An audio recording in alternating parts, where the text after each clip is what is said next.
This is the Avram Avinu Synagogue. This synagogue was built by Jews in the year 1540, Jews who had been exiled from Spain in 1492. They came here to Hebron in 1540, and they needed a place to worship. We have to remember that Marat HaMachpelah, the tomb of the patriarchs and matriarchs, was off limits. For 700 years, Jews weren't allowed inside, so they built here a synagogue. There's a legend that in the year 1619, the patriarch Abraham came to pray here, and he fulfilled a minyan, the prayer quorum, for the Jews in Hebron on the holy day of Yom Kippur. And as a result of that, the synagogue was named after him, the Avram Avinu Shul. When we came back to Hebron in 1967, the entire synagogue had been destroyed. It had been turned into a sheep sty, there was a public bathroom here, and a dump.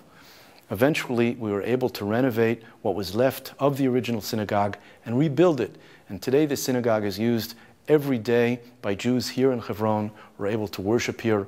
We were able to bring back Torah scrolls that are hundreds of years old. We were able to bring them back home to where they had been for hundreds and hundreds of years until the Jews were exiled from Hebron in 1929.